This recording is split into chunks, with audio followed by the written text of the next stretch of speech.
akuntansi 2022.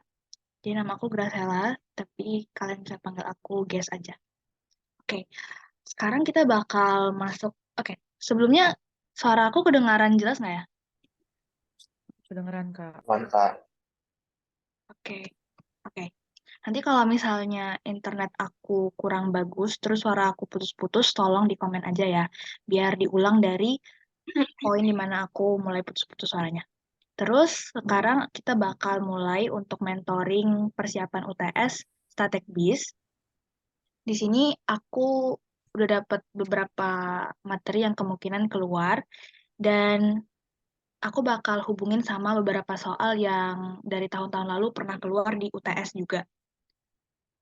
Sebelumnya kalau nanti kalian lihat, kita bakal banyak itu bahas dari tahun 2020 sama 2018, karena kebetulan kalau dari website Kanopi sendiri, mereka belum keluarin soal UTS sejak 2021, jadi kita bakal pakai soal yang dari 2020 dan 2018 ya. Oke, bentar aku share screen dulu ya.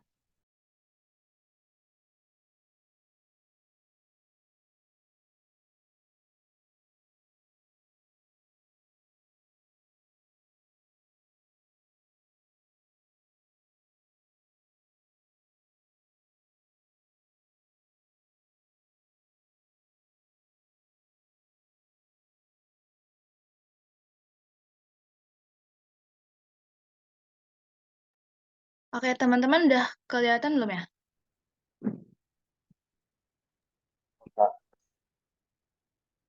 Gimana nih?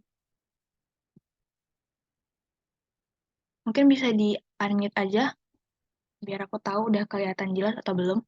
Udah, Kak. Kelihatan. Oke, makasih. Oke, teman-teman. Di sini kita bakal mulai dari ini kali ya, kayak pengenalan kita bakal bahas apa aja. Yang pertama itu ukuran sentral, data presentation, dan eksplorasi data. Di sini ada central tendencies, eh, terus ada juga kayak dispersion data, dan juga exploring data.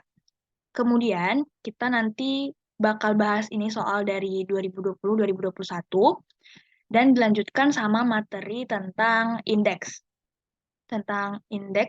angka indeks, price index. Jadi ada beberapa rumus dan kita akan masuk ke contoh soal juga dari 2020 dan 2021. Kemudian kita bakal masuk ke materi tentang probabilitas. Di sini aku nggak terlalu bahas lagi materi ya teman-teman. Jadi semoga teman-teman udah cukup oke pemahaman tentang konsepnya. Karena jujur kalau tentang probabilitas dan nanti ada materi tentang ini nih, binomial, itu sebenarnya teman-teman bisa lebih sering latihan aja karena pattern soalnya tuh kayak mirip-mirip. Kayak di sini nih, kalau soal yang probabilitas itu ini dari 2020 kan ya, tapi kayak di aku kemarin tahun 2023 ini semester 2 kemarin itu bentuk soalnya tuh kayak gini juga gitu. Jadi teman-teman bisa banyakin latihan soal ya tentang binomial dan probabilitas ini. Oke, kita mulai aja ya. Dari ukuran sentral, data presentation, dan eksplorasi data. Oke. Pertama-tama, aku yang pastinya nggak bakal mendasar banget ya teman-teman. Jadi di sini kita mulai dari scale of measurement, ada nominal, ordinal, interval, dan rasio. Kalau waktu aku UTS kemarin, semester 2 kemarin itu, kita memang ada diminta untuk ngebedain, dia mengasih kayak beberapa data, dan kita diminta untuk identifikasi itu masuknya nominal, ordinal, interval, atau rasio. Jadi, satu yang bisa aku kasih tahu ke teman-teman gimana cara ngebedain 4 scale of measurement ini dengan mudah adalah dengan ini. Aku udah kasih kayak kata-kata di sini. Mungkin kalau di kelas dan di asistensi pasti asdos dan dosen lebih lengkap ngejelasinnya. Tapi aku di sini ngasih tahu lebih ke gimana cara aku kemarin itu cara mudah aku untuk ngebedain 4 scale of measurement ini. Oke, yang pertama itu nominal. Yang pertama itu ada kualitatif dan kuantitatif. Jadi 4 scale of measurement ini dibagi menjadi 2, kualitatif dan kuantitatif. Nah, Yang kualitatif itu terdiri dari nominal dan ordinal. Yang nominal itu gimana sih cara aku supaya ngebedainnya itu lebih mudah? Yaitu kategori yang tidak berlevel gitu. Jadi misalnya nih, nomor punggung sepak bola itu ada nomor 7, ada nomor 10 gitu kan ya. Terus misalnya ada data yang bilang dalam suatu ruangan terdapat 1 perempuan dan 5 laki-laki gitu. Itu kan nomor punggung sepak bola dan jumlah perempuan maupun laki-laki itu kan enggak punya level gitu. Mereka nggak punya tingkatan. Nomor punggung 7 nggak lebih baik dari nomor punggung 1 gitu. Kayak nggak ada level yang dibentuk dari angka-angka itu. Misalnya 1 perempuan juga nggak lebih baik dari 3 perempuan gitu. Jadi nominal ini adalah data yang tidak berlevel. Dia nggak punya level yang menentukan mana yang lebih baik dan mana yang lebih buruk gitu. Oke, selanjutnya data kualitatif adalah ordinal. Jadi kalau ordinal ini dia based on rank gitu. Jadi yang ini itu ada tingkatannya. Misalnya gimana sih? Misalnya itu kayak kita ngasih rating. Misalnya kita naik Gojek gitu ya. Terus kayak mereka kan bakal minta kasih rating untuk driver kamu gitu. Kita bakal pilih 5 kalau misalnya sangat memuaskan. Tapi kalau misalnya dia kayak kurang banget dah gitu nganterin kita, itu pasti kita kayak ngasih bintang 1. Itu kan ada rankingnya gitu, ada tingkatan yang menjelaskan bahwa bintang 5 itu lebih baik dari bintang 1 gitu. Nah, jadi kalau ordinal itu cara mudahnya itu kita kasih mereka tingkatan. Oke, selanjutnya itu data interval. Kita masuk ke data kuantitatif ya teman-teman. Data interval itu yang paling tipikal adalah dia nggak punya true zero. Jadi kalau teman-teman masih kurang familiar sama true zero itu apa, true zero itu adalah eh, ketiadaan gitu. Misalnya, mungkin masih masih abstrak juga ya. Jadi kalau misalnya true zero itu, misalnya gini nih, angka inflasi 0 gitu. Berarti kan tidak ada inflasi kan gitu. Sementara misalnya durasinya 0 detik. Berarti kan suatu kegiatan itu memang tidak dilakukan gitu karena durasinya 0 detik. Jadi benar-benar true zero-nya, benar-benar nggak ada gitu. Sementara kalau interval ini dia merupakan satu data yang has no true zero. Jadi dia nggak punya true zero. Contohnya itu gimana sih? Contohnya itu kayak nomor sepatu misalnya. Nomor sepatu emang ada nomor sepatu nomor 0 gitu kan nggak ada. Atau misalnya nilai TOEFL. Nilai TOEFL tuh minimal kan 300 ya. Jadi nilai TOEFL 0 tuh kayak nggak ada gitu. Terus contoh lainnya itu adalah ini deh, suhu atau temperatur. Misalnya teman-teman ngelihat kayak apa sih alat pengukur suhu gitu. Terus dia nulis kalau di situ 0 derajat.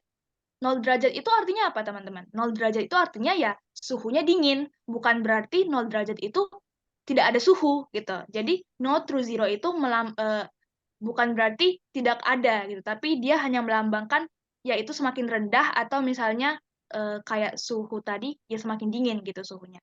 Sementara kalau rasio, data rasio itu cara mudahnya adalah dia punya true zero, jadi rasio ini punya true zero, dan dia bisa dikalkulasi dengan dikali atau dibagi gitu.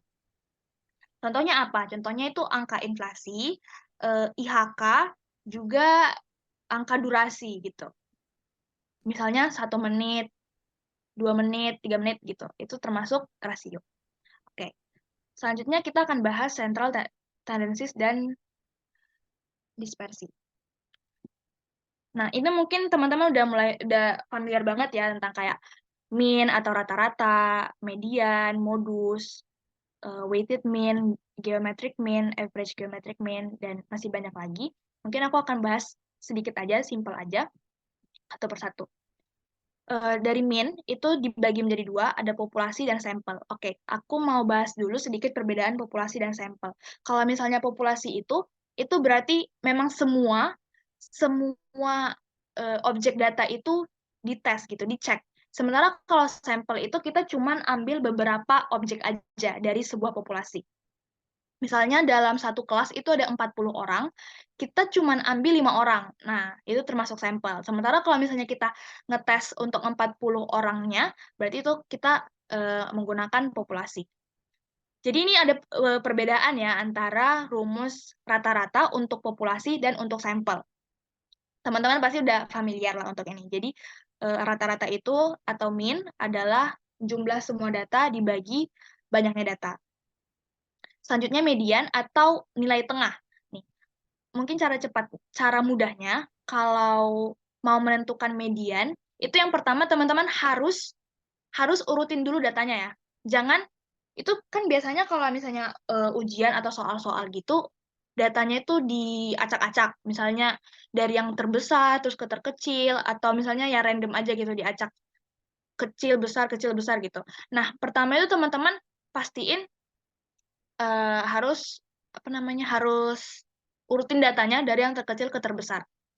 Kemudian barulah kita bisa nentuin mediannya yang mana. Nah, gimana caranya? Pertama, teman-teman bisa hitung berapa banyak datanya. Kalau datanya ganjil, kita bisa lebih mudah. Caranya, banyak data, misal anggaplah ada 15 data. Jadi ini rumusnya xn tambah 1 per 2. Jadi 15 ditambah 1 per 2. Berarti kan 16 bagi 2, 8. Nah, berarti mediannya atau midpoint-nya itu berada di angka ke-8. Jadi bukan berarti median kita langsung 8 gitu ya guys, tapi jadi angka ke-8 itulah mediannya. Nah, sementara kalau banyak datanya genap, anggaplah 10 gitu. Caranya adalah 10 ditambah 1 per 2. Berarti kan itu jadi 11 per 2, 5,5 ya. Nah, data ke-5 dan data ke-6 itulah nanti yang akan kita ambil rata-ratanya. Itulah yang menjadi median. Nah, selanjutnya adalah modus atau data yang paling sering muncul. Ini mudah aja, teman-teman lihat data mana yang paling sering muncul, itulah dia modusnya. Disclaimer, modus nggak selamanya harus ada ya teman-teman. Kalau misalnya semua data mempunyai frekuensi yang sama, berarti modusnya nggak ada. Sementara kalau ada beberapa data yang punya frekuensi, misalnya nih, ada angka 1, 2, 2, 3, 3, 4, 5, 6. Berarti modusnya itu 2 dan 3. Gitu. Jadi modus itu bisa nggak ada, bisa 1, bisa lebih dari 1. Selanjutnya kita akan lihat relative position. Ini nanti juga berguna di saat kita mau presentasi data presentation. Yang pertama itu data yang simetris. Simetris itu kayak gini, teman-teman. Kayak ya simetris lah, tau lah gimana simetris ya. Jadi ya kayak kanan dan kirinya itu sama gitu. Simetris ini terjadi ketika nilai mean, median, dan modus kita itu sama. Anggaplah 150 gitu. Jadi 150, median 150, dan ternyata modusnya, data yang paling sering muncul juga 150. Berarti data itu simetris. Sementara, ini ada positively skewed, itu terjadi ketika mean atau rata-rata lebih besar dibanding nilai tengah atau median, dan lebih besar juga dari data yang paling sering muncul. Nanti kita bakal ada soal di akhir tentang positively skewed ini. Sementara kebalikannya itu negatively skewed, yaitu ketika mean lebih kecil dari median dan lebih kecil dari modus. Oke, selanjutnya ada weighted mean. Mungkin teman-teman ada yang kurang familiar apa sih ini weighted mean gitu. Tapi sebenarnya ini tuh kita pakai di kehidupan kampus kita.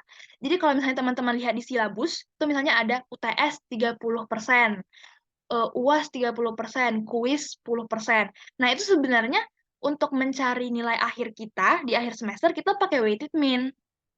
Misal nih, nilai William tuh 100 UTS-nya misalnya, amin.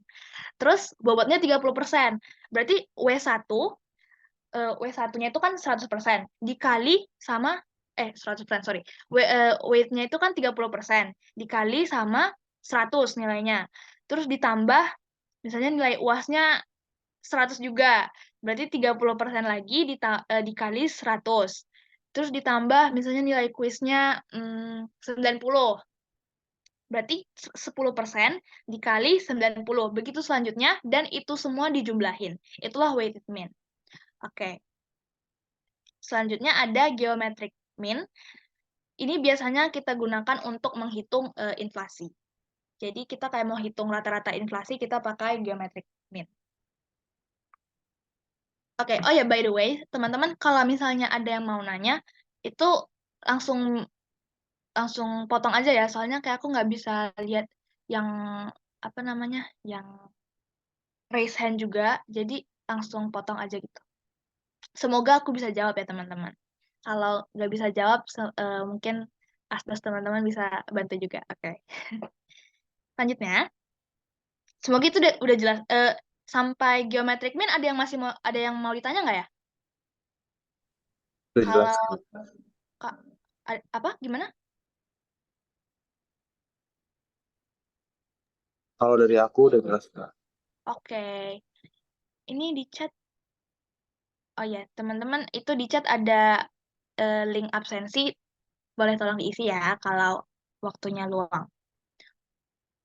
Oke, terima kasih yang untuk jawabannya. Selanjutnya kita bakal masuk ke dispersion data. Nah, sebenarnya teman-teman, kalau di soal itu ini tuh ini juga banyak gitu. Kayak tentang varian, dan varian ini kayak sampai sampai chapter akhir juga bakal kepake nih. Ini penting banget sih, varian, standar deviasi itu penting banget. Jadi teman-teman harus selalu ingat rumusnya dan kayak kegunaannya itu kayak gimana. Oke. Em, hmm,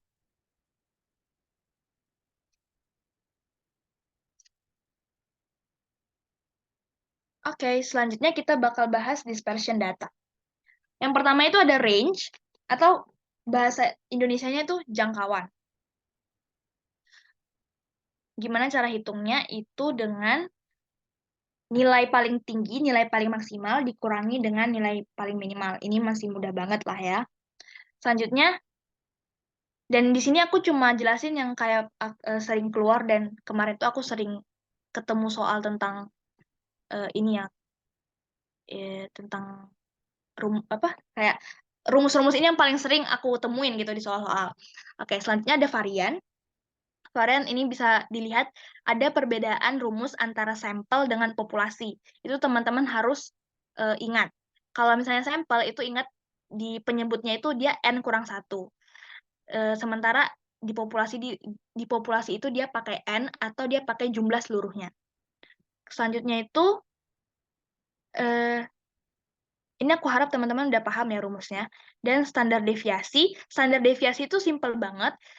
Jadi varian itu kan untuk yang sampel itu S kuadrat, sementara untuk populasi itu sigma kuadrat. Sementara untuk standar deviasinya, kita tinggal akarin aja tuh. Jadi standar deviasi sampel itu akar dari varian, begitu juga untuk populasi. Sigma sama dengan akar dari sigma kuadrat. Oke, selanjutnya.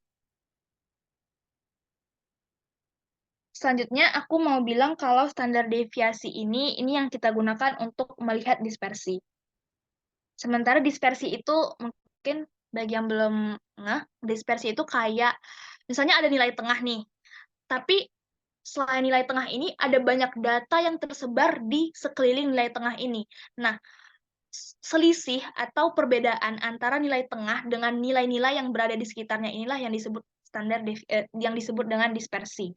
Jadi standar deviasi itu bermanfaat untuk melihat dispersi atau pembiasan lah gitu yang terjadi antar data. Selanjutnya ada coefficient of variation. Ini juga untuk membandingkan berbagai subjek, di mana kalau dosen aku dulu tuh bilang semakin kecil coefficient of variation-nya itu semakin bagus sebuah data. Kenapa? Karena berarti data-datanya itu semakin lengkap gitu. Jadi coefficient of variation itu bisa kita hitung dengan rumus ini. Variasi dibagi dengan rata-rata. Oke. Selanjutnya kita bakal masuk ke exploring data. Exploring data ini gimana sih? Exploring data itu kita kayak bakal ini exploring data dan presentation data juga, di mana ini ada beberapa bentuk atau beberapa cara supaya kita bisa menyampaikan sebuah data ke orang lain gitu. Pertama ini ada dot plots. Di sini aku ambil contoh. banyak orang yang suka matkul di FEB UI gitu. Nah, dari data yang aku buat, teman-teman bisa baca nih, oh ternyata yang suka statek itu ada 2 orang. Ternyata yang suka PS1 itu ada 1, 2, 3, 4 orang. Yang suka Matdes cuma 1 orang. Sementara yang suka pengantar akuntansi itu ada 1, 2, 3, 4, 5. Ada 5 orang. Nah, ternyata anak-anak FEB itu yang paling suka itu sama pengantar akuntansi. Dan paling kurang suka itu sama matematika dasar. Oke, nggak apa-apa teman-teman. Selanjutnya, ada bentuk exploring data bernama STEAM and Live.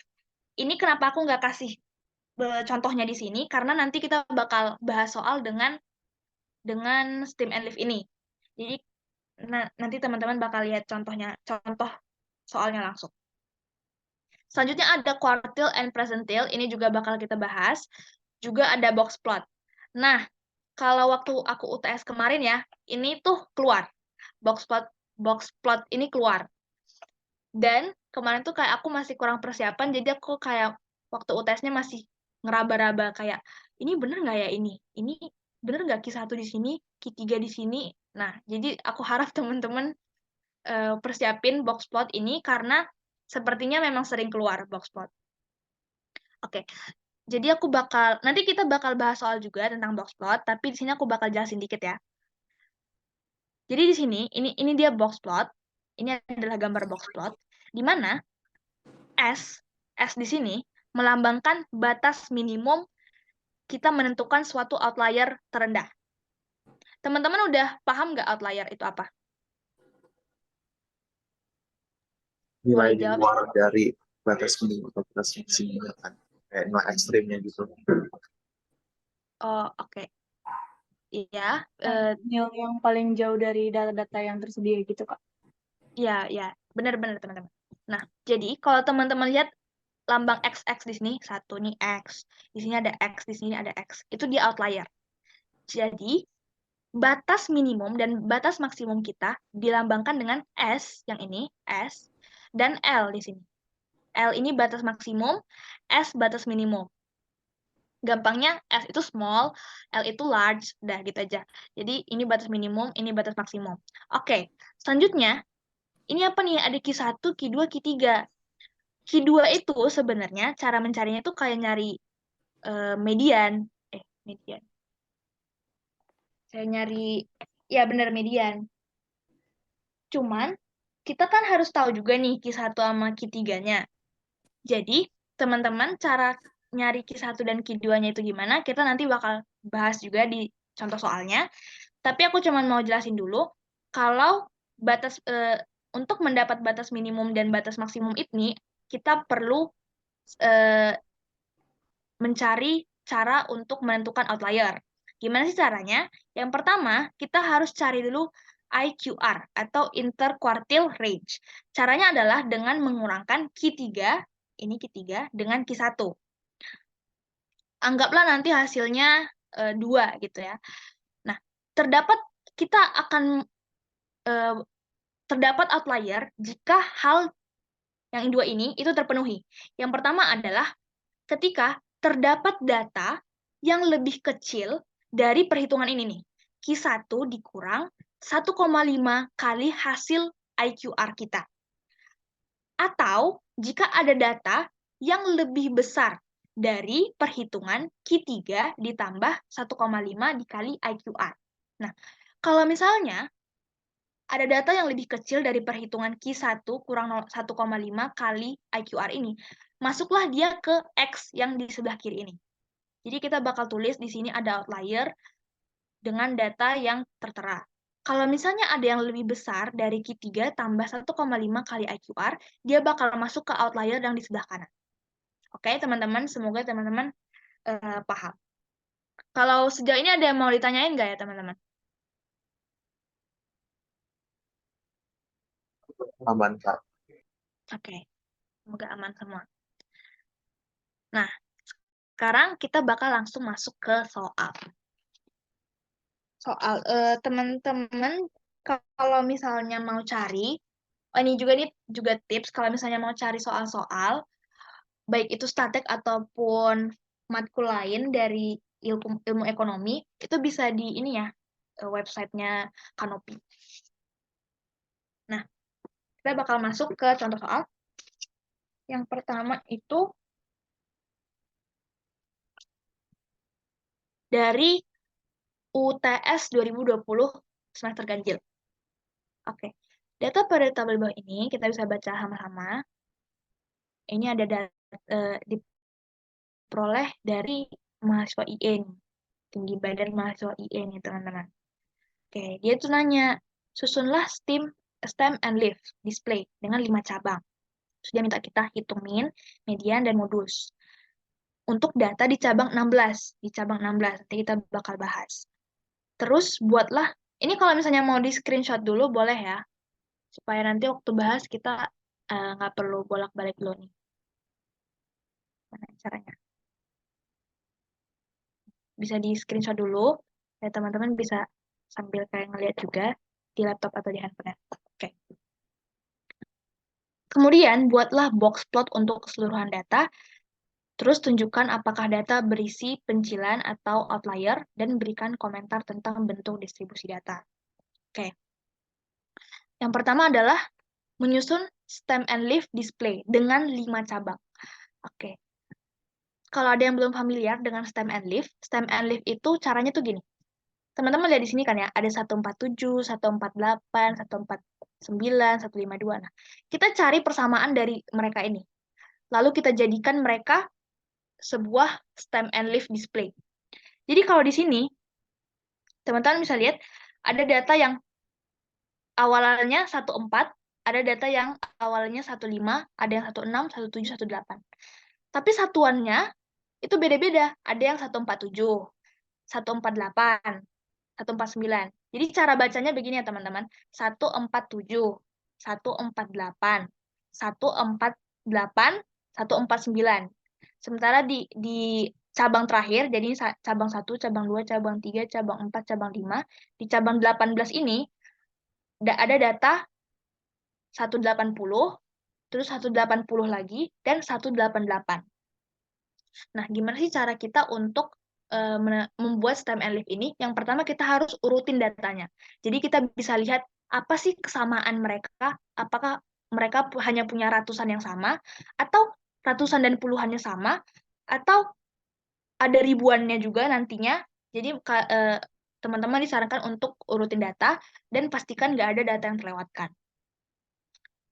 Untuk tahu supaya nggak ada yang terlewatkan, itu kita bisa hitung kayak ini frekuensinya ada 4 angka, ini ada berapa, terus kita samain sama data yang di sini.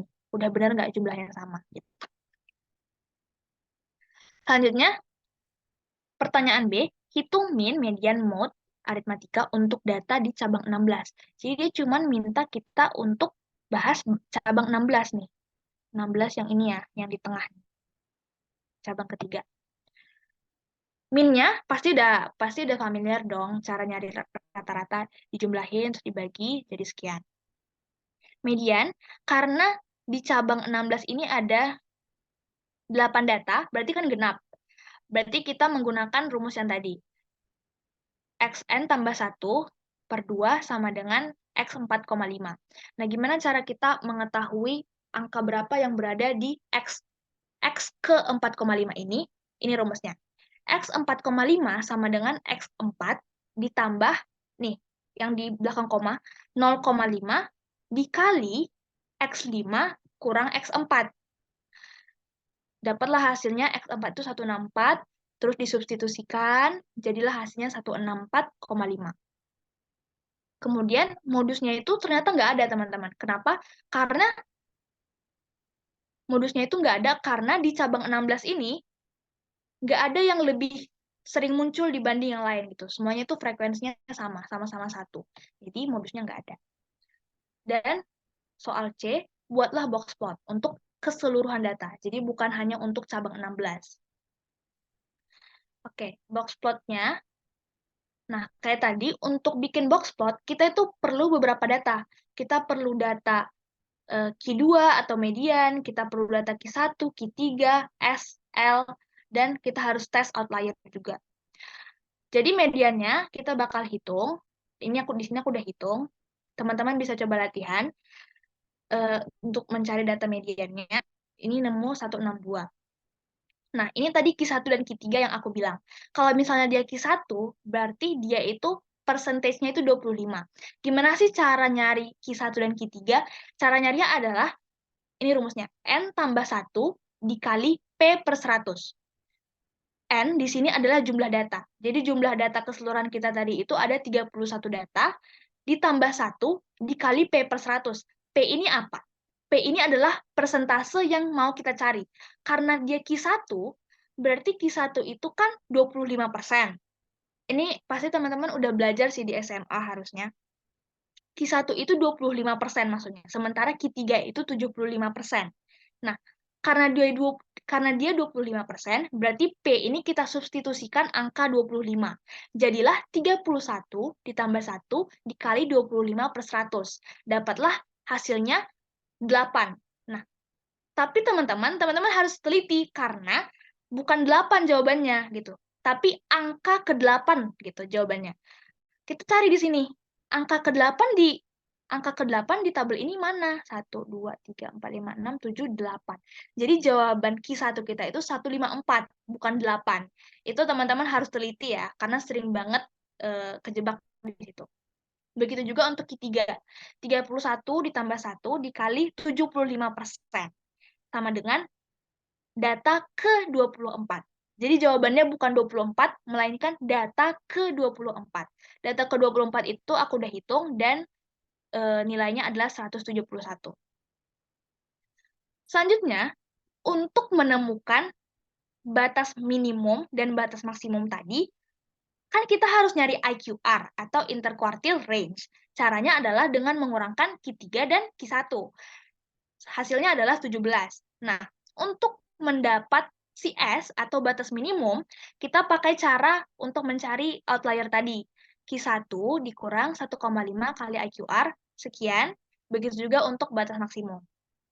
Jadi, batas minimum dan batas maksimumnya itu segini ya, teman-teman.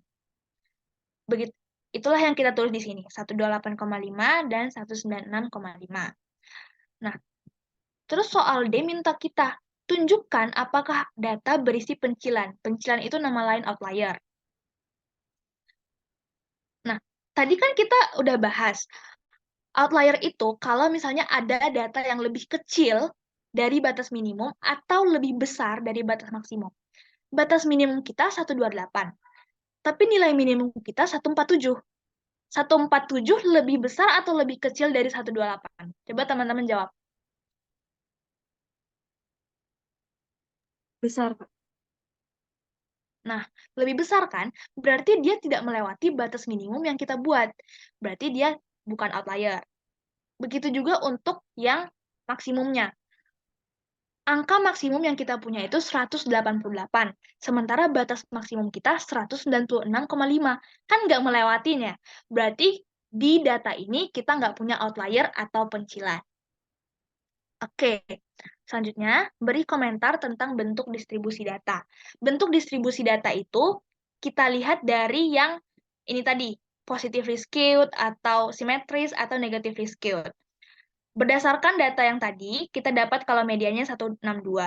Terus setelah aku hitung juga, ternyata rata-rata semua data itu 162,74, otomatis lebih besar dari median. Dan setelah aku cari tahu juga, ternyata modusnya itu yang paling banyak muncul adalah data dengan nilai 154. Berarti kan mean lebih besar dari median, lebih besar dari modus. Berarti data ini berbentuk positively skewed, atau seperti gambar ini. Oke, aku minum dulu ya, teman-teman.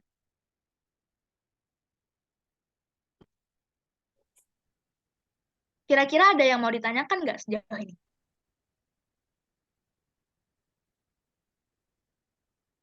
Masih dipahami Kak. Nanti binomi. Ya, bagus. Keren, keren, keren.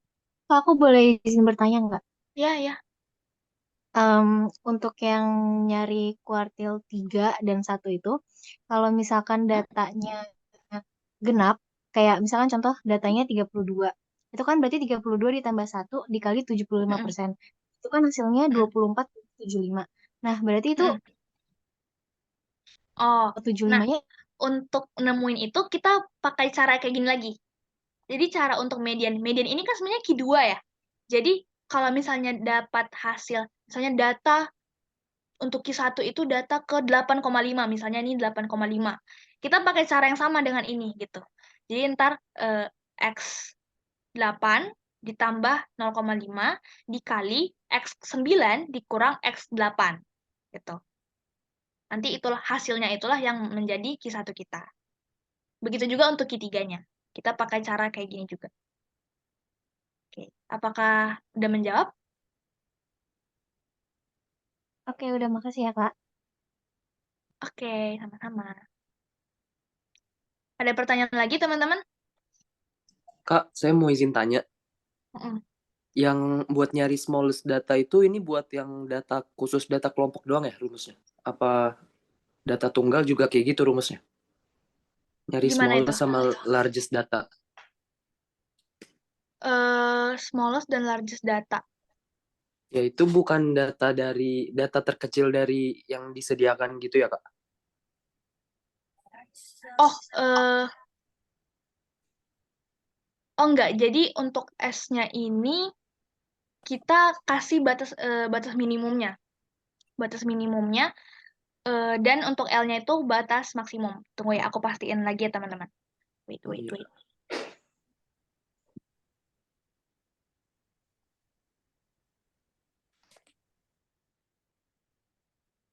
Boxplot.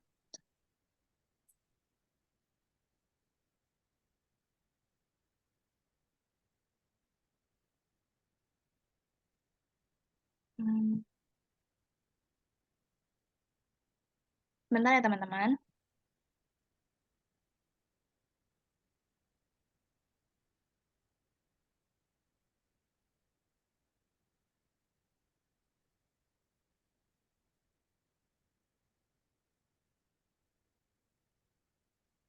Oh, oke, oke, oke. Ini tadi yang kasih komentar siapa? Boleh tahu nggak namanya? Nama kamu siapa? Tadi saran dari temen, aku nggak tahu nama kamu siapa karena nggak kelihatan di sini. Tapi benar-benar sorry banget. Jadi di sini itu, oke, ntar bakal aku ganti ya. Di jadi untuk S-nya ini itu data terkecil, data dan L-nya ini data terbesar, tapi untuk nyari outlier-nya caranya tetap sama. Jadi kita bakal tetap pakai rumus ini, pakai cara ini, tapi yang ditulis di S dan L ini adalah data terkecil dan data terbesar. Itu juga berarti di sini ada kesalahan ya, teman-teman. Tolong diingat juga di sini berarti data terkecilnya itu 147, terus di sini 188. Tapi untuk nyari outlier-nya ada atau enggak, kita tetap pakai cara ini. Oke? Makasih ya sebelumnya udah Baik. ingetin juga. Oke, makasih, Kak. Oke. Kak, aku Ada izin lagi? tanya boleh nggak? Ya. Itu tadi Kak, persennya itu cara carinya itu yang 75 gimana ya? Atau emang diketahui 75-nya? Oh, ini emang udah diketahui kok. Maksudnya ini udah kalau Q1, Q3 itu emang 25 dan 75 gitu. Oh, oke Kak, makasih. Ya, ada lagi?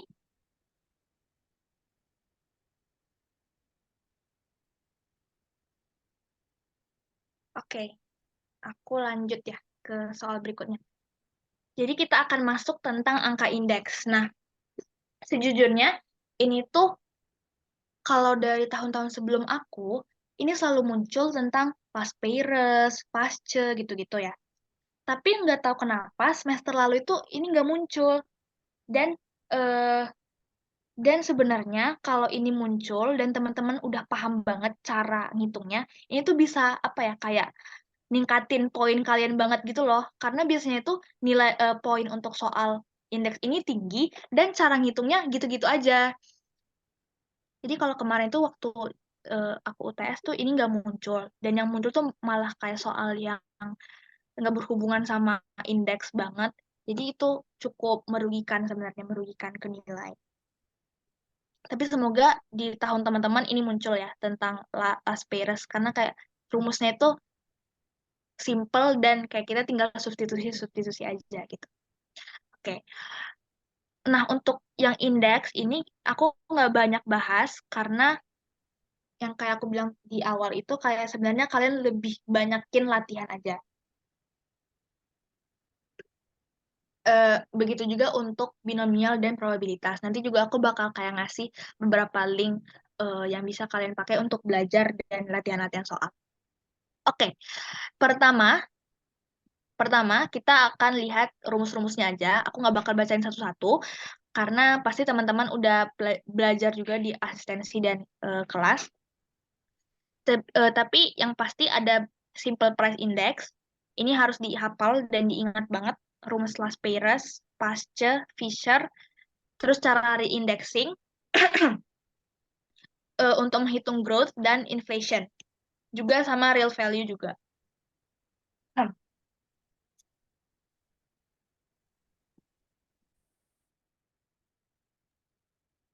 Oke.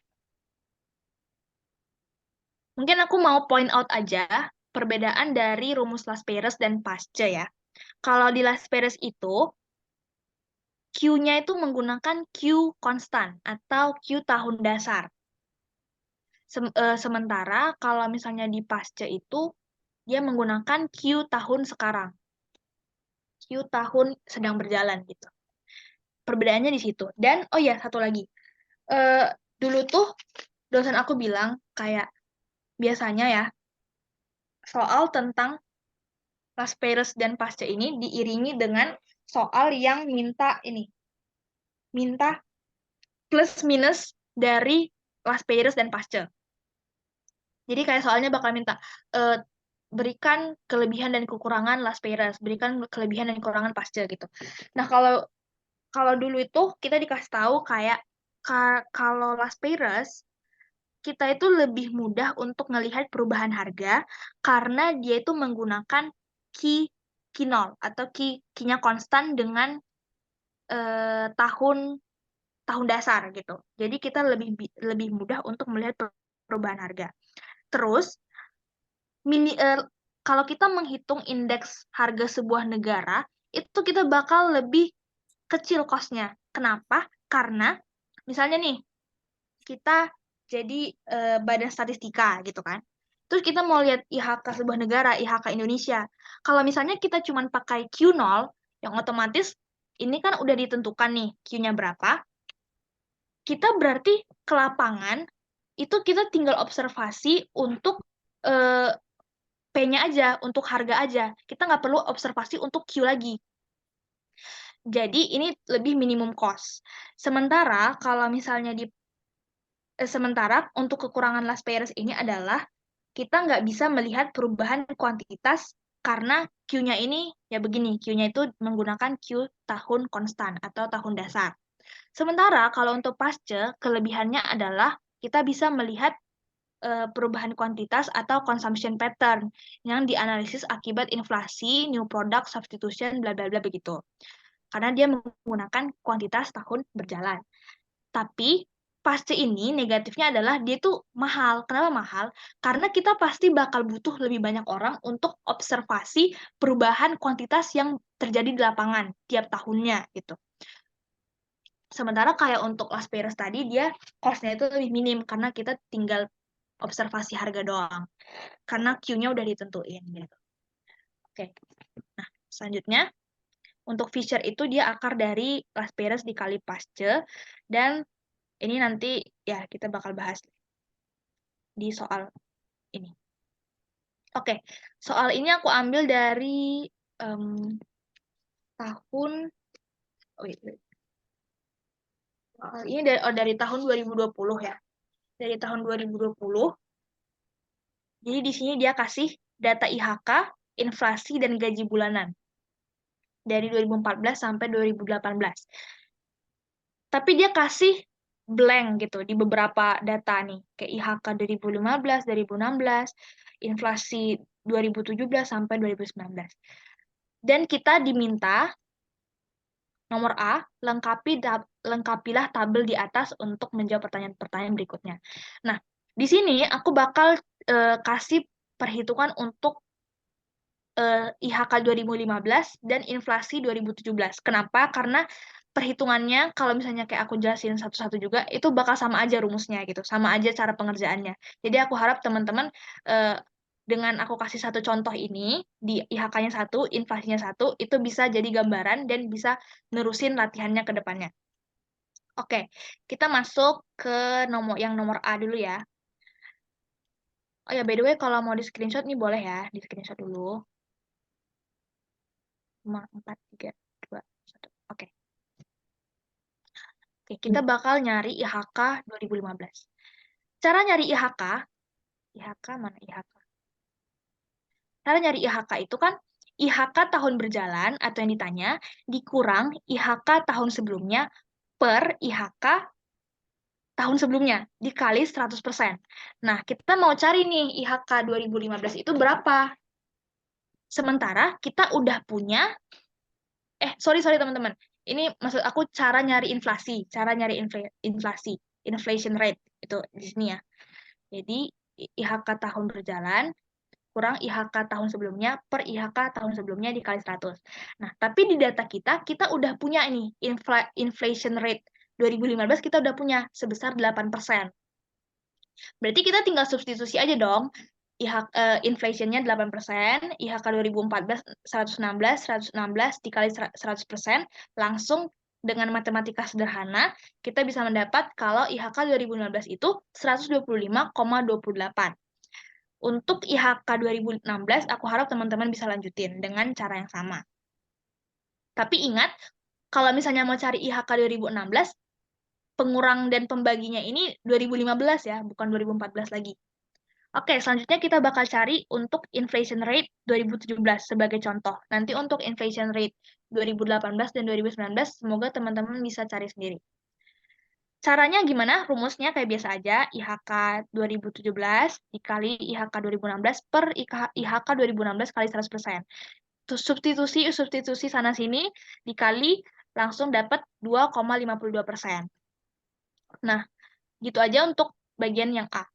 Bagian yang B, dengan formula yang benar, berapakah inflasi tahunan rata-rata selama 6 tahun terakhir? Nah, ini bisa kita jawab kalau semua titik-titik ini udah terjawab ya, teman-teman. Kalau semua titik-titik ini bisa terjawab, udah terjawab, barulah kita bisa masuk ke B. Tapi karena aku udah hitung, kita bisa langsung masuk ke yang B. Ini bisa juga kalau misalnya teman-teman mau cari yang inflation rate 2018 dan 2019, itu ini kuncinya di sini nih. Kunci jawabannya ini sebenarnya, tapi untuk perhitungannya bisa dicari sendiri-sendiri. Oke, untuk mendapatkan jawaban, kita di sini barulah kita pakai geometric mean. Makanya tadi aku bilang kalau geometric mean itu banyakkan digunakan untuk nyari inflasi, kan? Nah, jadi geometric mean, kayak yang kita udah bahas di topik sebelumnya, caranya akar N, di sini karena dia minta 6 tahun, berarti N-nya itu 6, akar dari ini 1 tambah inflation rate tahun pertama dikali 1 tambah inflation rate tahun kedua, begitu seterusnya, hasil akarnya itu dikurangi 1. Itulah geometric mean.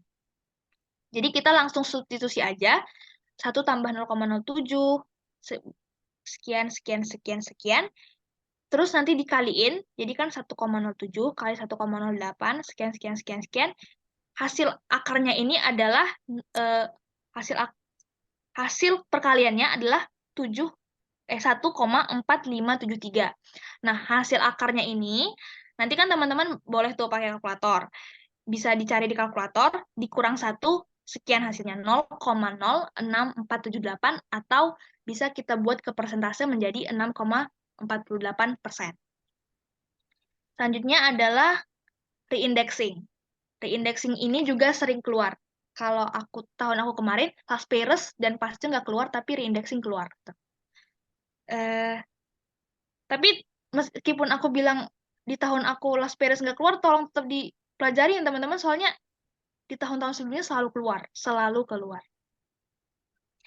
Susunlah perkiraan indeks harga konsumen 2014 sampai 2019, seandainya waktu dasarnya adalah 2018. Oke. Di data original kita, tahun dasarnya itu 2012. Dari mana kita tahu? Karena IHK-nya 100. Oke, itu simpelnya. Kalau di soal itu IHK-nya 100, berarti itulah tahun dasarnya. Sekarang soal kita bilang, susunlah IHK 2014 sampai 2019, tapi tahun dasarnya itu ubah ya, jadi tahun 2018. Jadi IHK yang 100 itu nanti bakal ada di 2018. Oke. Sama dengan soal bagian A, aku bakal jawab 3 aja, 2014, 2015, dan 2019, karena ini cuman kayak substitusi ke rumus reindexing doang, teman-teman. Jadi kayak ini gampang banget, jujur. Jadi untuk new index 2014, caranya gimana? 116 ini kan IHK 2014 dengan base year 2012. Semoga paham ya, semoga jelas ya yang maksud aku apa.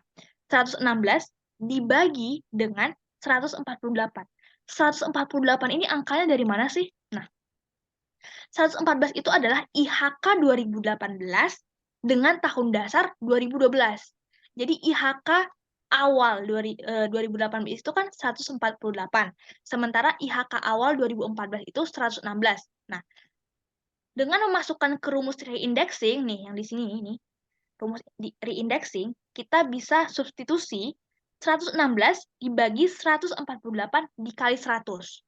Dapatlah hasilnya IHK 2014, new IHK itu 78,38. Gitu juga nih untuk 2015. Untuk 2019 juga begitu. 158. Ini adalah IHK awal 2019 dengan tahun dasar 2012 dibagi 148 dikali 100, dapatlah new index untuk tahun 2019 106,76. Itu teman-teman nanti bisa lanjutin latihannya. Oke, kita masuk ke materi selanjutnya. Oh iya, Kak, mau sorry. nanya, Kak. Iya. Tanya. Untuk yang inflasi itu, rata-rata inflasi selain pakai apa tadi yang average growth itu bisa pakai rumus lain nggak, Kak? Selain pakai Gimana? geometric mean bisa pakai rumus lain. Untuk yang rata-rata inflasi selain pakai geometric mean ada rumus lain gitu nggak, Kak? Rumus lain, kayaknya rumus lain ada, tapi kayak ini yang paling familiar. Kayaknya kalau pakai average geometric mean bisa, tapi sama aja sebenarnya at the end hasilnya. Dan kayak, nah gini kayak average geometric mean, kamu bakal lebih sulit lagi kan? Dan maksudnya kayak aku sendiri, jujur aku belum pernah nerapin untuk nyari geometric mean dengan rumus ini, karena kayak bener-bener yang paling familiar itu yang ini. Dan menurutku ini sudah cukup mudah sih, yang geometric mean yang rumus ini. Jadi kalau misalnya kayak kita mau cari rumus lain yang lebih mudah, memang nggak bisa ya teman-teman. Emang kayak kita harus pakai akar-akaran juga, karena di sini yang kita hitung itu inflasi gitu. Yang mana inflasi itu kan berbentuk persentase. Jadi kita nggak bisa kayak dengan mudah, misalnya nih, inflasinya 7% tambah 8% dibagi 2. Nggak bisa kayak gitu. Jadi kita sangat disarankan lah pakai yang geometric mean ini. Gitu. Semoga membantu ya, atau menjawab sedikit. Oke, Kak, makasih, Kak. Ya, sama-sama. Yang lain ada pertanyaan? Tolong ya teman-teman, itu tadi tuh, nih, kayaknya aku tulis aja deh di sini. Nih, ingat, yang pertama tuh plus minus metode Las Peirez dan Pasce. Karena ini kalau menurut dosen aku dulu tuh ini bakal selalu keluar gitu. Dan maksudnya kalau misalnya kalian lagi bengong tuh udah kayak nggak tahu mau tulis apa, ya mungkin aja kan bisa kayak ngebantu untuk dapat poin lagi. Karena kalian bisa bahas tentang Las Peirez atau pastinya gitu. Terus ingat-ingat rumus. Itu juga. Kok di sini sih gue nulisnya? Ya elah. Salah. Nah, di sini.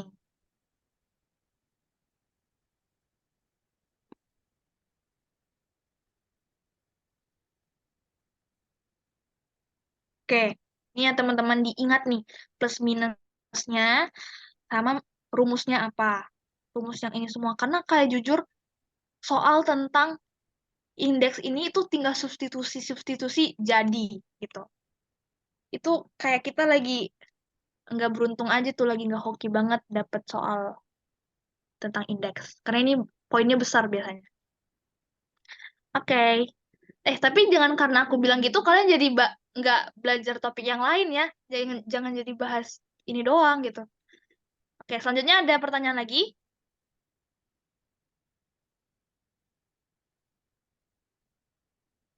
Kalau nggak ada, bilang nggak ada. Gitu.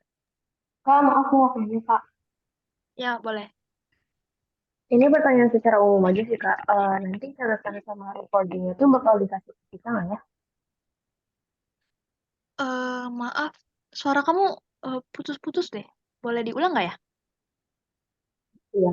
Nanti apakah catatan sama recordingnya tuh bakal dikasih ke kita atau gimana Kak? Oh iya. Jadi ntar tuh ini kan di-record ya sama Kak Nathan. Jadi kita bakal masukin ke YouTube-nya PO. Jadi stay tune ya teman-teman.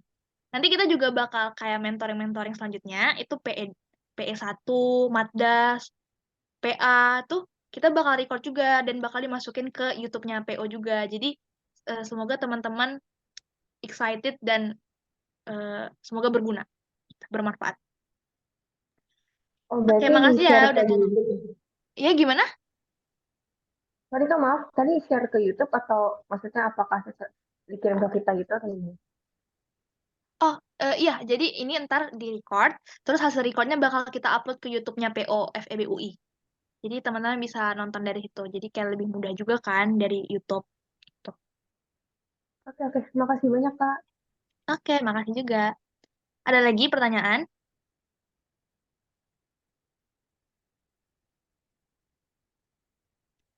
Oke, semoga udah pada paham ya.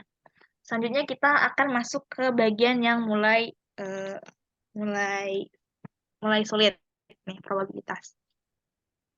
Tapi kayak yang aku bilang tadi di sini untuk probabilitas dan binomial aku mau bahas soal aja langsung karena kalian memang dituntut untuk banyak latihan kalau untuk topik ini.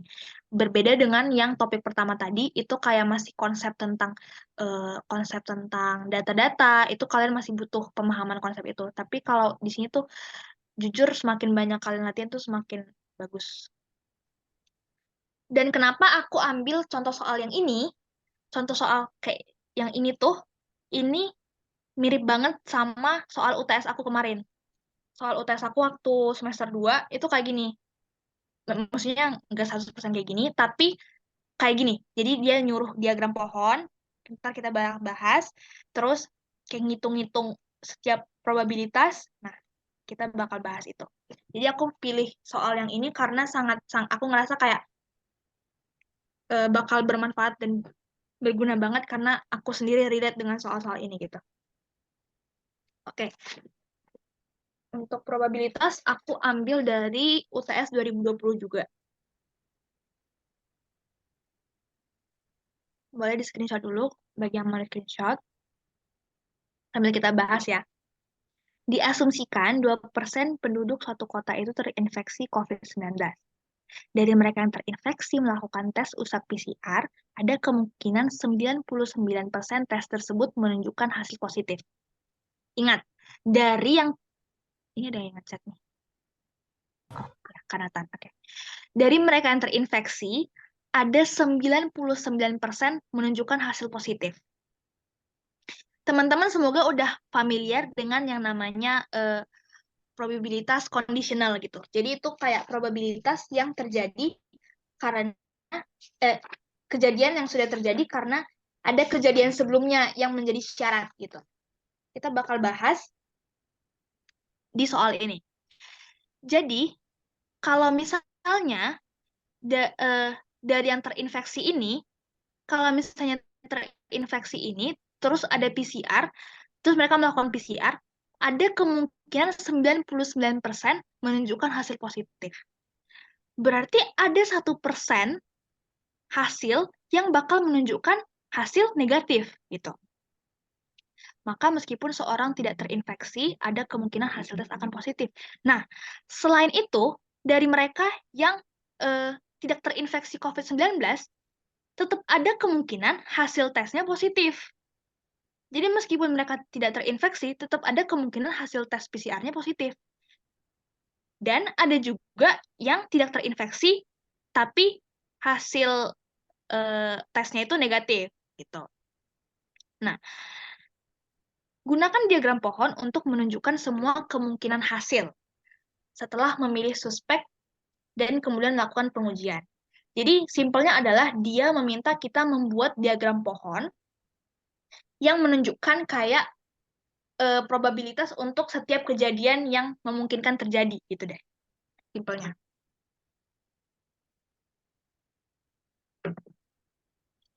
Oke, kita langsung aja. Oh ya, sebelumnya supaya ini pengetahuan dasar aja. Probabilitas itu terjadi antara 0 dan 1 ya, teman-teman. Jadi kalau misalnya teman-teman lagi hitung sebuah probabilitas, tiba-tiba hasilnya 2, sudah dipastikan itu salah ya, teman-teman. Karena probabilitas itu cuman berada angkanya antara 0 sampai 1. 0 itu berarti kejadian itu impossible, nggak akan mungkin terjadi. 1 berarti 100% possible. Jadi bakal 100% terjadi gitu.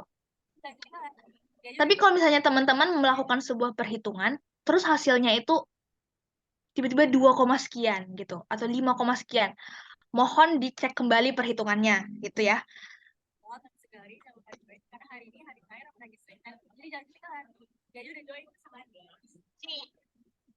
Ini ada yang mau ngomong ya atau?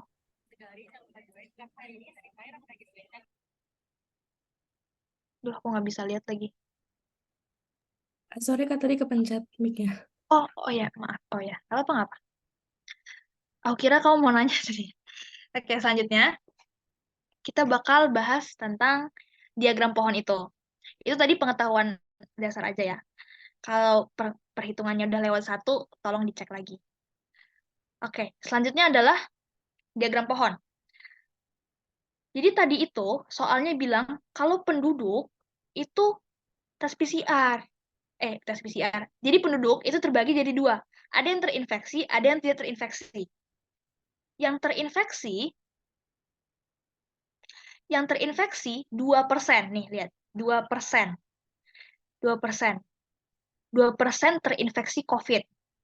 Berarti probabilitas terinfeksi yang kita tandai dengan A1 itu 0,02. 2%. Sementara yang tidak terinfeksi berarti gimana cara nyarinya? 1 dikurang 0,02. Karena itu sama dengan 100% penduduk dikurang 2% penduduk yang terinfeksi. Itulah orang-orang yang tidak terinfeksi. 98%. Kemudian berdasarkan soal, yang terinfeksi ini pun terbagi lagi, teman-teman. Ada yang hasil swabnya positif, ada yang meskipun dia terinfeksi, hasil swabnya negatif. Nah, yang hasil swabnya positif itu kita tandai dengan B1. Oke, B1. Dia itu kemungkinannya 99%. Jadi 99% dari yang terinfeksi itu swabnya positif. Maka kita bisa menandai kejadian ini sebagai sebuah probabilitas kondisional dengan P dalam kurung B1 yaitu swab positif, garis ini namanya itu given. Jadi B1 given A1. Maksudnya apa sih? Maksud kalimat matematika ini apa sih? Ini artinya adalah probabilitas orang-orang yang swabnya positif tapi dengan syarat mereka terinfeksi gitu. Mudahnya tuh kayak gitu. Jadi A1 ini menandakan syarat, itu syaratnya adalah terinfeksi, B1-nya ini adalah si swab positifnya. Jadi probabilitas hasil swab penduduk positif dengan syarat mereka itu sudah termasuk dalam yang terinfeksi gitu. Jadi itulah artinya ini, P B1 given A1. Selanjutnya yang hasil swabnya negatif. Kita tandai dengan B2. Karena yang swab positif ini 0,99 alias 99%, berarti yang negatif itu gimana caranya? Sama kayak tadi, 100% dikurang 99% sama dengan 1%. Itulah dia kenapa angkanya 0,01. Nah, ini kita tandai kejadian ini dengan P, B2 given A1. Yang artinya adalah probabilitas hasil swab penduduk itu negatif meskipun mereka terinfeksi COVID. Ya, semoga teman-teman paham soal itu. Selanjutnya adalah penduduk yang tidak terinfeksi, ditandai dengan A2 dengan probabilitas 0,98. Mereka juga terbagi dua nih. Meskipun nggak terinfeksi, ternyata ada juga yang hasil PCR-nya positif. 0,03. Ini ditandai dengan B1. Aku ini lupa tulis, ini B1. Yang negatif B2 juga.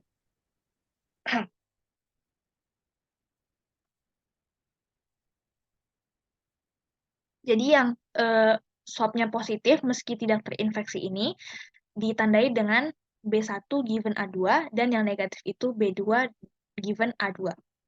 Oke. Ini dia diagram pohon. Dan jujur, ini akan sangat-sangat membantu teman-teman dalam menjawab soal-soal berikutnya.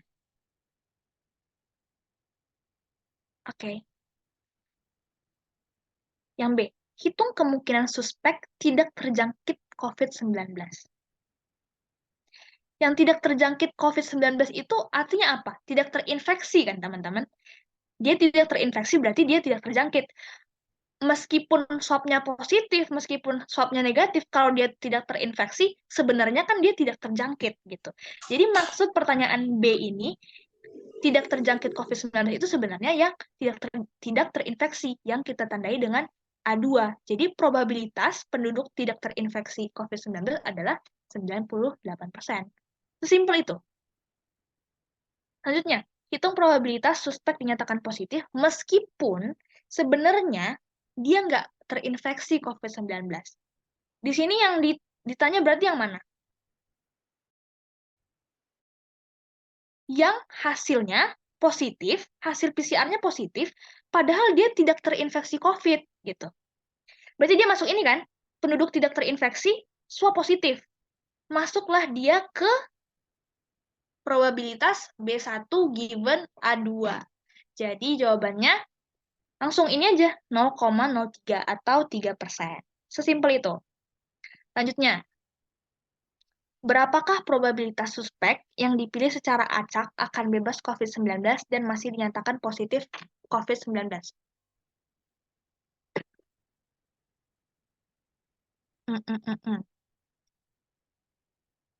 Oke.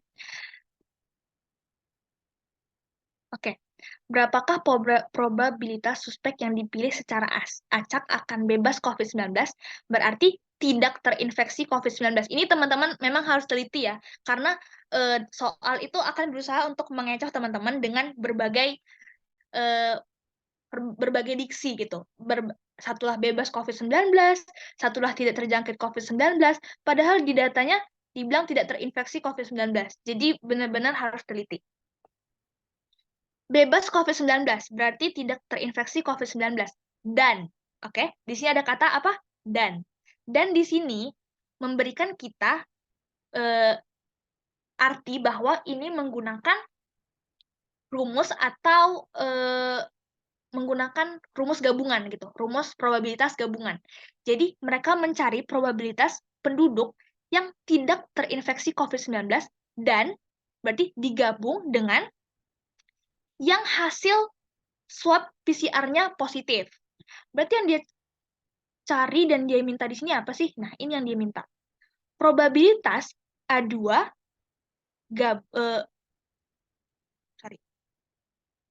sorry. Maksudnya di sini dan ini berarti iris ya, teman-teman, bukan gabung. Sorry. Aku salah interpretasi. Jadi yang diminta di sini apa? Probabilitas A2 iris B1. B1 kan yang swabnya positif, tapi dia nggak terinfeksi. Nah, mereka ini yang dicari soal. Probabilitasnya itu gimana sih gitu? Perlu kita recall lagi ya. Ini sebenarnya tadi aku nggak ada bahas, tapi kita bakal recall dikit. Probabilitas B1 given A2, ini rumusnya adalah probabilitas A2 iris B1 per probabilitas A2. Oke?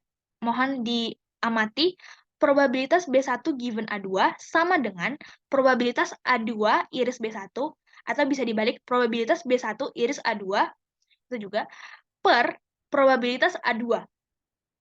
Oke, karena di sini syaratnya adalah A2, maka penyebutnya A2. Oke, teman-teman? Karena syaratnya A2, maka penyebutnya A2. Jadi kalau aku ganti di sini syaratnya, jadi A2 given B1, berarti penyebutnya itu B1. Oke, semoga bisa ditangkap dan dipahami. Jadi dia minta A2 iris B1. Kan ini rumusnya. Kan ini yang kita mau cari tuh, A2 iris B1 itu. Berarti B1 given A2 tinggal kita kalikan dengan probabilitas A2 yang menjadi penyebut ini. Seperti istilahnya kayak X sama dengan Y kali Z. Maka Y sama dengan X sama dengan Y per Z. Maka Y sama dengan X kali Z. Gitu aja kan? Ini X sama dengan Y per Z. Maka Y sama dengan X dikali Z. Sesimpel ini aja sebenarnya. Cuman karena dia ribet angka-angkanya, jadi kayak kesannya rumit gitu. Jadi B1A2 itu kita udah tahu di diagram pohon tadi, 0,03 dikali probabilitas A2. A2 berapa? 0,98. Jadi dia minta ini swab positif dikali 0,98. Hasilnya 2,94%. Sebenarnya sesimpel itu, tapi kita bakal dibikin bingung sama soalnya. Oke, soal terakhir dari probabilitas. Jika hasil tes suspek negatif, berapa probabilitas dia terkena COVID? Nah, ini baru soalnya makin membingungkan.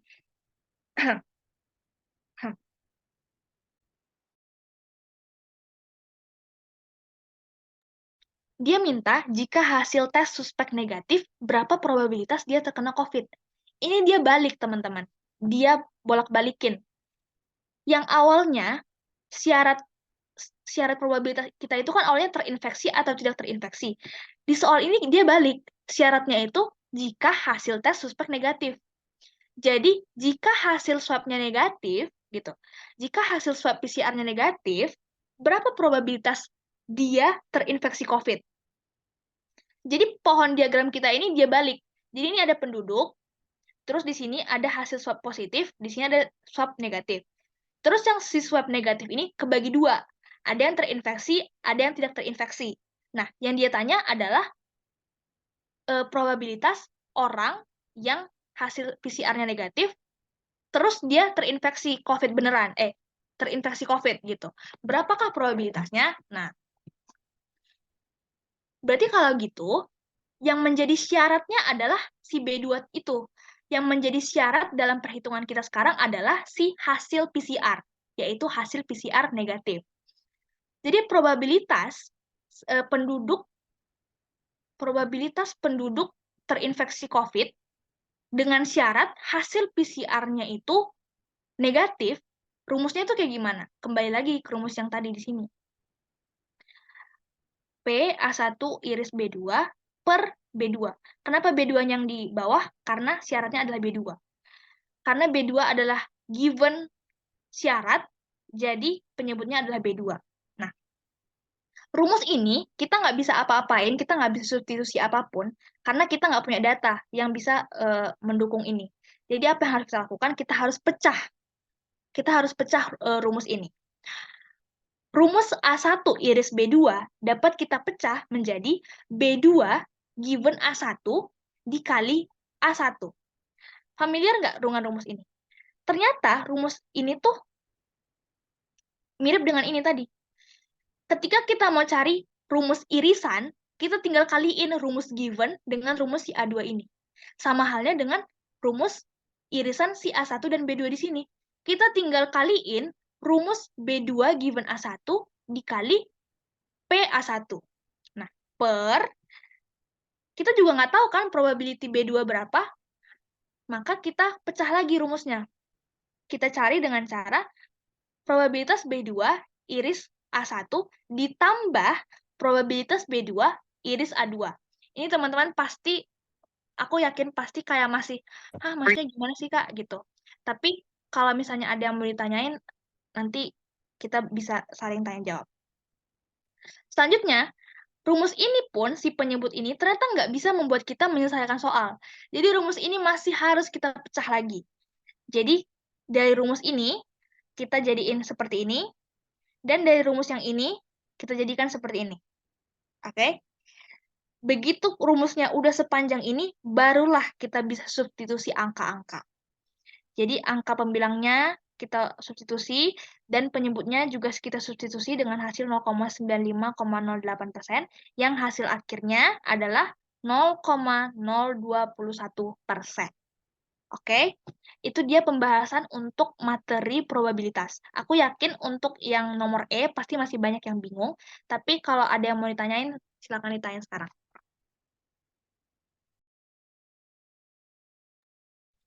Nah, aku mau nanya.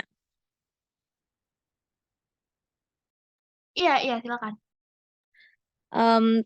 Aku bingung, Kak, kalau misalnya mau cari yang misalnya pertanyaan yang D, kan dia bilang dipilih secara acak akan bebas COVID, berarti dia nggak COVID dan masih dinyatakan positif kan. Berarti itu kan em, apa tadi? Berarti itu A2 iris B berapa tadi, Kak, soalnya? B1. Iya, A2 iris B1 kan.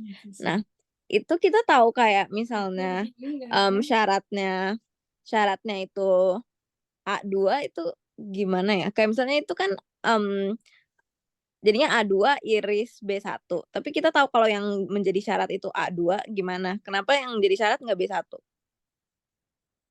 Oke. Jadi sebenarnya gini, dalam pertanyaan irisan itu nggak ada soal tentang syarat. Jadi kalau probabilitas A2 iris B1 itu sama dengan B1 iris A2. Tapi dalam diagram pohon kita, yang kita ketahui itu adalah data dengan syaratnya itu A2 gitu kan. Karena yang aku jelasin tadi, berdasarkan soal, mereka pertama dibagi dua dulu. Terinfeksi dan tidak terinfeksi. Berarti setelah sudah terpenuhi syarat tidak terinfeksi ataupun terinfeksi ini, baru dibagi dua lagi. Hasil swabnya positif atau negatif. Nah, kan soalnya minta A2 iris B1. Tapi kalau misalnya dalam penyelesaiannya kita bikin syaratnya ini B1, bukan A2, kita bakal makin ribet untuk nyelesain soalnya. Kalau bisa yang mudah kan kenapa yang sulit gitu ya? Jadi dengan kita yang punya data mengenai B1 given A2, kenapa kita harus pakai A2 given B1 gitu. Jadi kenapa di sini aku pakai syaratnya itu pakai yang A2, karena dari soal sebenarnya data yang kita kumpulin atau yang kita punya itu sebenarnya probabilitas yang mana syaratnya itu dari kubu A gitu, bukan dari kubu B, bukan dari kelompok B syarat yang kita punya, tapi dari kelompok A. Sebenarnya kalau kita mau pecah-pecahin rumus kayak yang di bawah ini, saya bisa-bisa aja, tapi kan makin rumit gitu. Kayak untuk apa kita semakin rumit, sementara dengan kita sesimpel ini kita langsung bisa dapat angka gitu, 0,03 dan 0,98. Jadi kenapa aku pakai syaratnya yang A2? Karena itu data yang kita punya, sebenarnya gitu. Apa menjawab atau masih ada yang dibingungin? Udah menjawab, Kak. Jadinya misalnya kalau A2 irisan B1 itu kayak terserah kita ya mau yang kita jadiin syarat yang mana, tapi kayak untuk mempergampang kita taruhnya yang udah ada nominalnya aja gitu. Benar. Kita gitu ya, Kak. substitusi sama angka yang kita punya. Oke, makasih Oke, thank you, tanya. Kak. Ada lagi yang tanya? Aku mau nanya lagi, Kak. Yang E itu aku masih agak bingung deh, Kak. Kan tadi kan yang bawahnya itu belum diketahui ya, Kak. Yang 0,02 bawahnya jadinya kok 0,9508 itu dari mana, Kak? Oh, sebenarnya gini. Jadi, ini aku sebenarnya karena kertasnya udah di ujung gitu, jadi aku nggak substitusi satu-satu lagi. Jadi ini udah hasil akhir gitu. Jadi ini kalau misalnya kita cari di diagram pohonnya, nih, coba ya kita cek ya. B2 given A1, kita cari. B2 given A1 itu 0,01 kan, dikali sama A1. A1-nya 0,02. Nah, itu dikaliin, hasil perkaliannya ditambah dengan B2 given A2. Mana tuh? B2 given A2 0,97 dikali A2. A2 tuh berapa? 0,98 kan? Nah, jadi hasil yang ini tadi dikali sama hasil yang ini, dijumlahin, jadilah dia 0,9508. Tapi kenapa aku tiba-tiba kayak jreng langsung 0,9508? Karena memang aku nggak tunjukin ke kalian di sini angkanya ada berapa aja gitu. Tapi sebenarnya ini data-data untuk 4 angka ini kita punya kok gitu. Jadi kita tinggal substitusi aja. Makanya itu tadi aku bilang diagram pohon itu penting banget sebenarnya. Karena bakal mudah banget untuk kita identifikasi angka-angkanya gitu. Apa udah menjawab? Udah Kak, makasih Kak. Oke, makasih juga. Ada lagi pertanyaan? Oke, kalau nggak ada, kayaknya aku langsung ya ke binomial karena kita ada, udah 1,5 jam juga kalau nggak salah. Oke, untuk yang binomial juga aku, ini ya teman-teman, aku nggak bahas materinya lagi. Jadi semoga kalau misalnya teman-teman kayak, aduh Kak, kalau Kakak bahas soal aku masih nggak ngeh gitu. Jadi ntar ini kan bakal di-upload ya di YouTube. Jadi mungkin teman-teman bisa bahas materinya dulu di beberapa link yang nanti bakal aku kasih. Karena itu ngebantu banget untuk pemahaman materi. Terus nanti bisa ditonton lagi pembahasan soal ini. Oke, kita masuk ke binomial.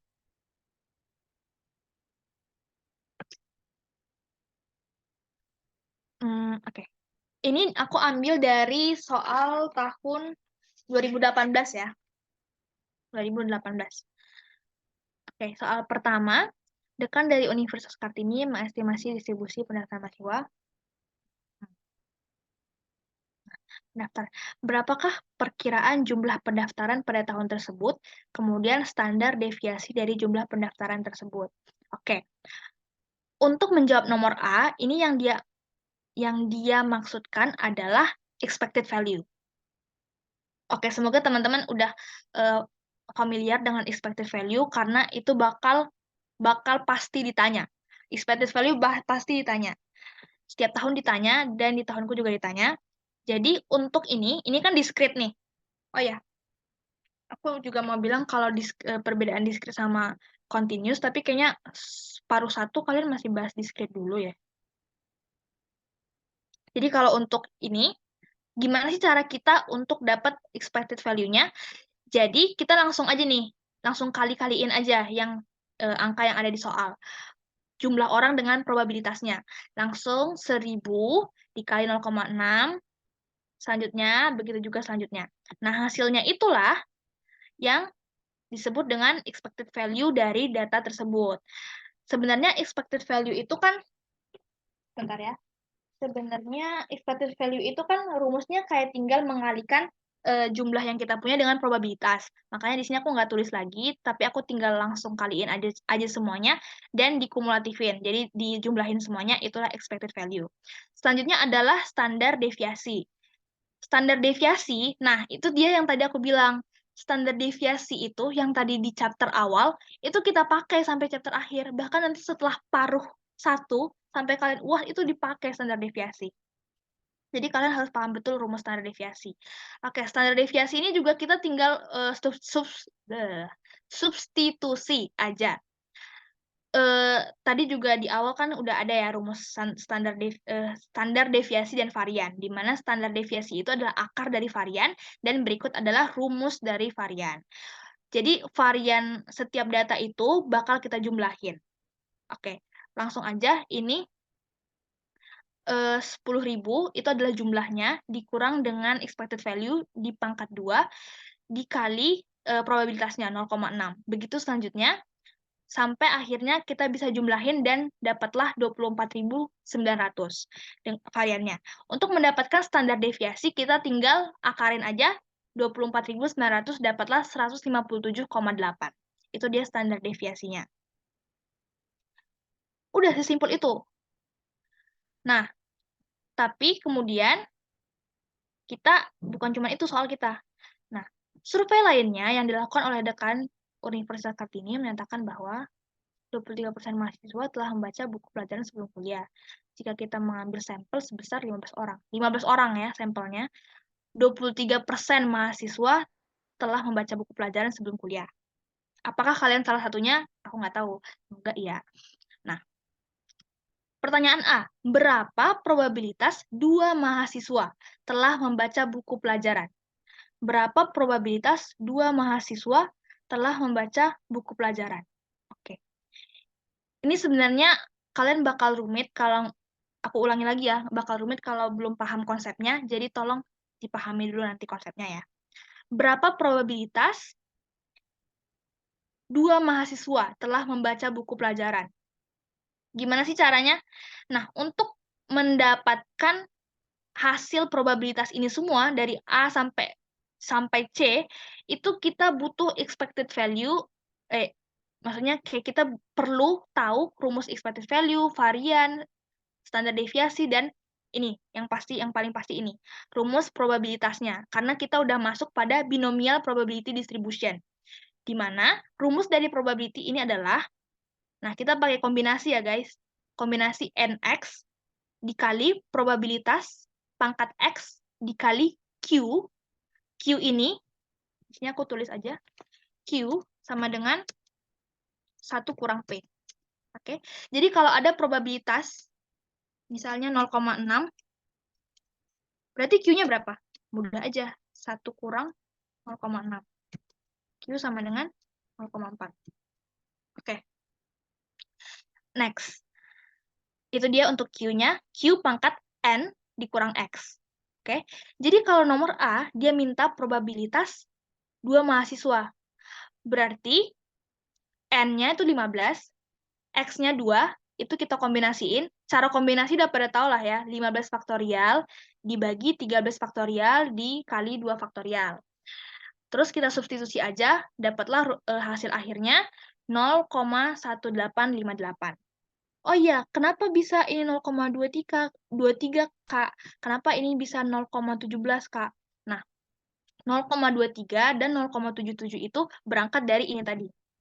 Nih, yang aku blok ini. P-nya itu kan 23%. Ya, soal P-nya itu 23%, sementara Q-nya adalah 100% dikurang 23%. Berarti berapa? 77% kan? Makanya di sini Q-nya 0,77. Dan dia dipangkatkan 13. Kenapa dipangkatkan 13? Karena rumusnya Q itu dipangkat N kurang X. N-nya 15, dikurang X-nya itu 2. Berarti pangkatnya itu 13 gitu. Hasil akhirnya 0,1858. Nah, selanjutnya adalah dia minta kita untuk berapa probabilitas kurang dari 4 mahasiswa telah membaca buku pelajaran.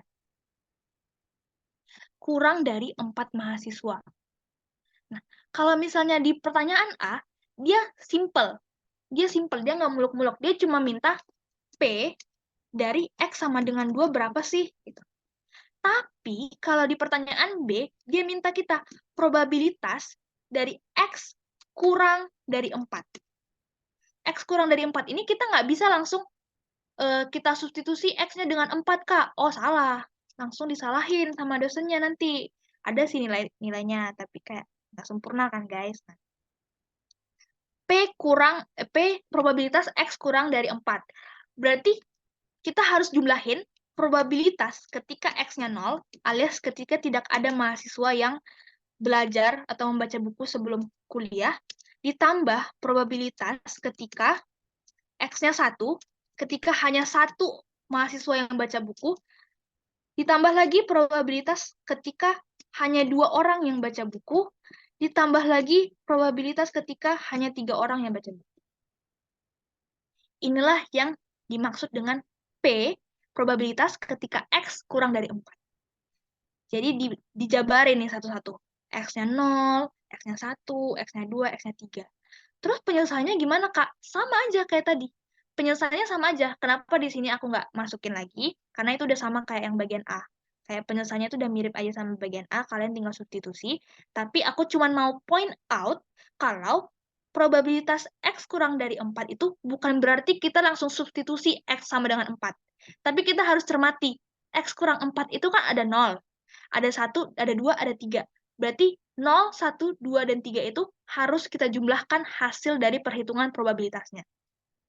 Itulah nanti dapat kita hasilnya 0,535. Oke. Kita masuk ke soal terakhir. berapa banyak mahasiswa yang saudara perkirakan telah membaca buku pelajaran sebelum kuliah? Nah, pertanyaan-pertanyaan seperti ini yang dia maksud adalah expected value-nya. Perkiraan gitu. Jadi kita expect-nya berapa gitu.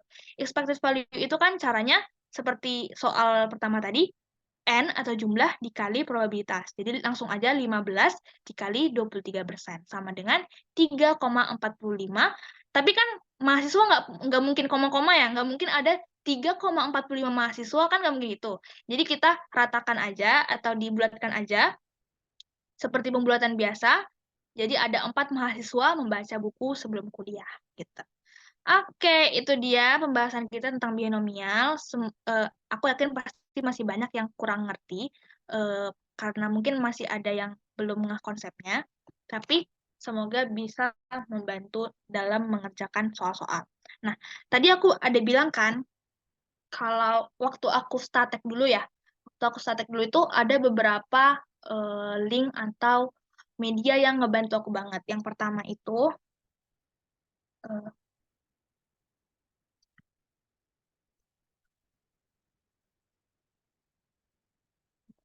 adalah penting banget sih. YouTube-nya Kanopi. YouTube Kanopi yang bahas tentang soal-soal UTS. Soal UTS. Yang kedua itu download soal dari, aduh aku lupa lagi namanya. Wait ya. Bentar teman-teman. Nama Kanopi FEBU. Dari Kanopi ebui.com. Tuh, kalian tinggal cari, terus nanti bisa langsung lihat ke bagian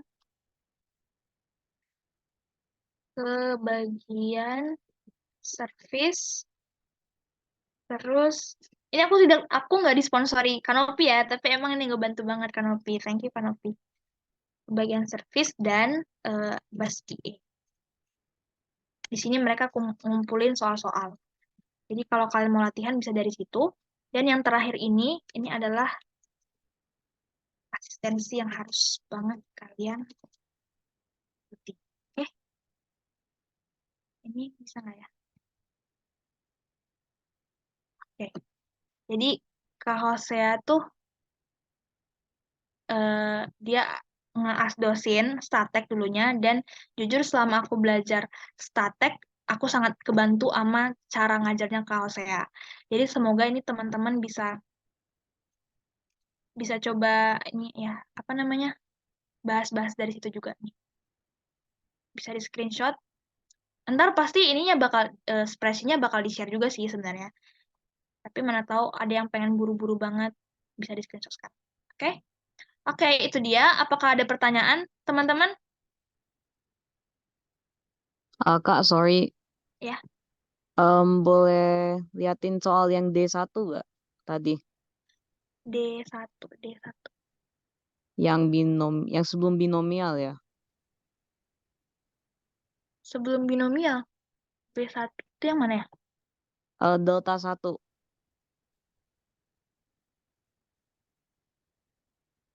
Yang ini yang tabel. Ya, the table. Oh ini. Ya itu. Oh ya, sorry. Oke, thank you. Kenapa itu? Mau screenshot soal aja sih, Kak. Oh iya, boleh. Ini juga bisa kalian akses ya, teman-teman, di website Kanopi tadi, di BAS.IE.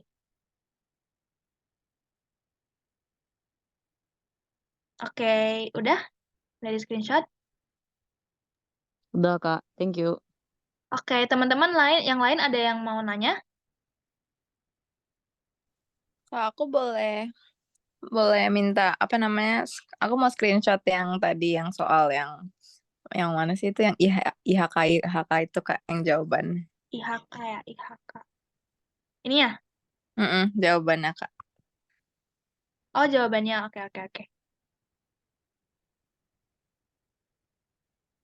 Ini satu-satu ya, ntar. Jawabannya. Ini deh jawabannya. Oke, ini pertama. Cuman ini deh, emang cuma ini jawabannya. Oh itu. Oke, Kak. Iya. Oke, thank you. Ada lagi yang mau tanya atau mau screenshot lagi? Kak, boleh nggak Hmm? spreadsheet-nya dikirim aja gitu di Zoom-nya, di set as view gitu supaya. Oh, bisa bentar ya.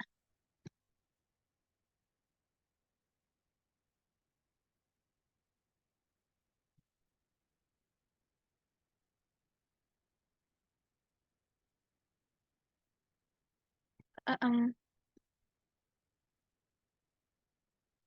ini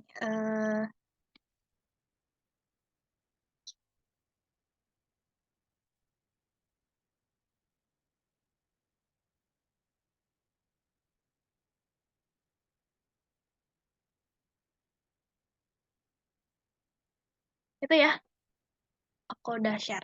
Thank you banget ya, Kak. Thank you. Oke, sebelumnya kalau ini nggak ada lagi yang mau tanya, kalau nggak ada lagi, aku minta ini dong guys, sebagai laporan, wih, asik. Sebagai laporan kayak aku pengen foto dong. Boleh nggak ya? Nih. Aku stop share ya teman-teman. Karena kalian juga udah bisa akses kan ininya. Kayak aku stop share. Terus yang bisa apa namanya on cam, tolong on cam dong teman-teman.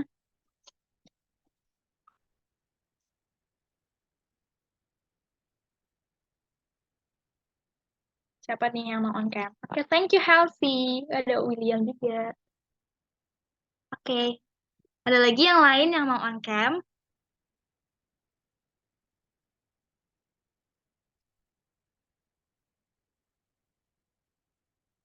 Oke, aku screenshot ya teman-teman. Makasih banget udah mau on cam.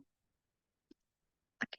Oh ya jangan lupa ntar link absensinya diisi ya teman-teman. Oke, semoga teman-teman kebantu sama mentoringnya.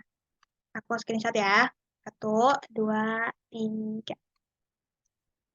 Sekali lagi. Makasih. Sama-sama. Makasih juga udah hadir. Satu lagi. 1, 2, 3. Oke, makasih banyak ya semua udah hadir. Semoga ngebantu. Dan tadi juga beberapa link yang aku kasih, aku saranin untuk kalian pelajarin itu berguna banget, jujur. Semangat ya statekbisnya. Semoga Thank you, ujian Kak. kalian lancar. Sama-sama. Makasih udah Makasih, Kak. hadir. Thank you, Amin, Kak. amin. Tuhan berkati, Kak. Thank you, Kak. Makasih, Kak. Iya, Kak. Semoga sukses ya UTS-nya.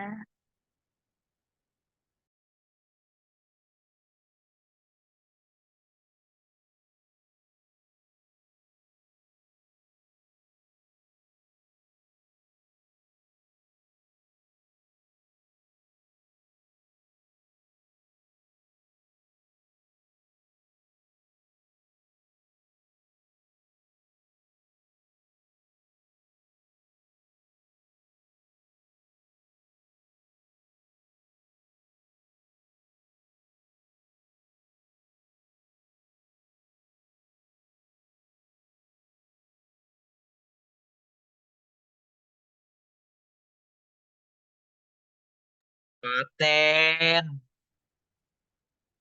Ada 50 anjir. Oh my God. 50 anjir. Masih Aduh, jadi mereka udah keluar semua. Masih ke record. Sebentar.